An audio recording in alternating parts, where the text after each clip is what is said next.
क्या जीवन एक नाटक है? पिछली वीडियो में जाना कि हम ज्योति बिंदु स्टार माफिक आत्माएं और वही रूप वाला ज्योति बिंदु शिव, हम लोग किसी और लोक ब्रह्मलोक या यूं कहें परमधाम से इस सृष्टि रूपी रंगमंच पर उतरते हैं। अब प्रश्न उठता है कि हम यहाँ आते क्यों हैं? तो परमपिता शिव बताते हैं कि हम आत्मा रूपी एक्टर्स ब्रह्मलोक से इस धरती पर अपना अनादि निश्चित पार्ट बजाने आते हैं। जो आत्मा एक बार इस धरती पे आ गई तो वो जन्म पुनर्जन्म के चक्र में आती रहती है और साथ में और नई नई आत्माएं ब्रह्मलोक से इस सृष्टि रूपी रंगमंच पर उतरती रहती हैं, जिस कारण पृथ्वी की आबादी बढ़ती चली जाती है।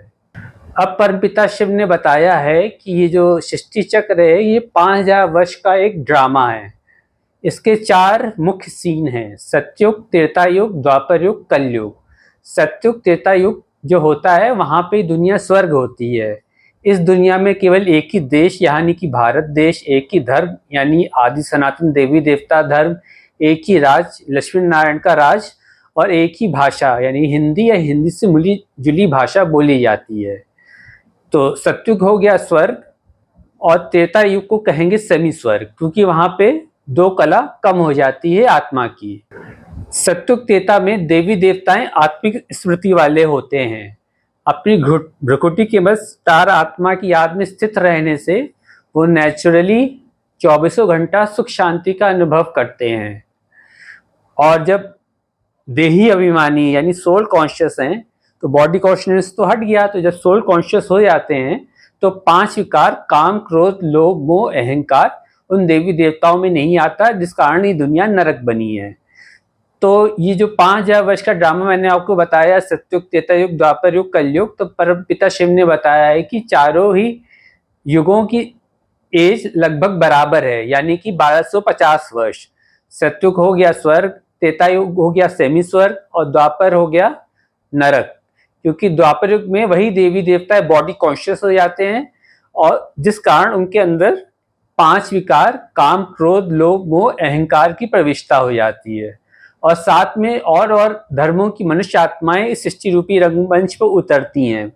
पहले इब्राहिम, फिर महात्मा बुद्ध, फिर जीसस क्राइस्ट। और चूंकि इसका नाम ही है द्वापर युग, मतलब 2-2 पुर यानी कि 2-2 राज्य हो जाते हैं, 2-2 भाषाएं हो जाती हैं, 2-2 धर्म हो जाते हैं, अनेक भाषाएं हो जाती हैं। तो 2 से 4, 4 से 8 ये डाइवर्जन बढ़ता चला जाता है, जिस कारण सब मनुष्य आत्माओं की आपस में मुड़ खट्टोल होती रहती है, लड़ाई झगड़ा बनता चला जाता है। वही देवी देवताएं सतयुग त्रेता युग में निरोगी काया रहती थी, सुंदर निरोगी काया, वहीं द्वापर कलयुग में किसी की निरोगी कंचन काया नहीं रह जाती। सब बीमार पड़ते हैं, शरीर से भी बीमार पड़ते हैं, उनकी आत्मा भी विकारों की प्रविष्टता हो जाने के कारण दुखी अशांत प्रवेश महसूस करती है। फिर जब द्वापर युग बीतता है तो फिर कलयुग आता है, इसमें मनुष्य और नीचे गिरते हैं और पतित बनते हैं और 5 विकार जो मैंने आपको बताया वो बढ़ते ही चले जाते हैं, जिस कारण संसार में बेहद दुख अशांति का वातावरण बन जाता है। अब परमपिता शिव बताते हैं कि सतयुग में मनुष्य आत्माओं के 8 जन्म होते हैं, त्रेता युग में 12 जन्म होते हैं, द्वापर युग में 21 जन्म होते हैं और कलयुग में 42 जन्म होते हैं और 1 जन्म ये वर्तमान संगम युग का। तो ये कुल मिला के 84 जन्मों का पार्ट उन देवात्माओं में निरूपित सृष्टि के आदि में आए हैं। और एक वंडरफुल बात परमपिता शिव ने बताई है कि जो 5000 वर्ष का ड्रामा है ये हर 5000 वर्ष बाद हुबहू एग्जैक्टली वैसे ही रिपीट होता रहता है। जैसे कि एक फिल्म की डीवीडी होती है, उसको प्ले कर दो तो फिल्म चलेगी 2-2.5 घंटे की, उसके बाद फिर उस डीवीडी को लगाओ तो फिर वैसे ही फिल्म की सीनियाँ रिपीट होंगी। ऐसी ही जो 5000 वर्ष का ड्रामा है वो हर 5000 वर्ष बाद एग्जैक्टली हुबहू वैसे रिपीट होता रहता है।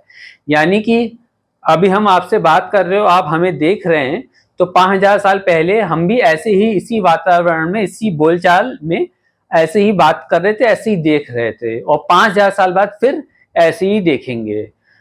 अनंत बार ये ऐसा होता चला आया है और अनंत बार ऐसा ही होता चला जाएगा।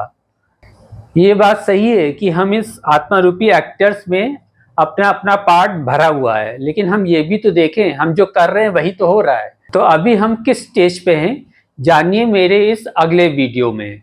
भाइयों बहनों, अगर आपको मेरा वीडियो कुछ नया यूनिक लगा हो और आपके दिल को छू गया हो तो मेरे वीडियो को लाइक करिए, ज़्यादा से ज़्यादा लोगों के बीच शेयर करिए, अपने कमेंट दीजिए और मेरा यूट्यूब चैनल सब्सक्राइब करिए। ओम शांति, ओम क्रांति।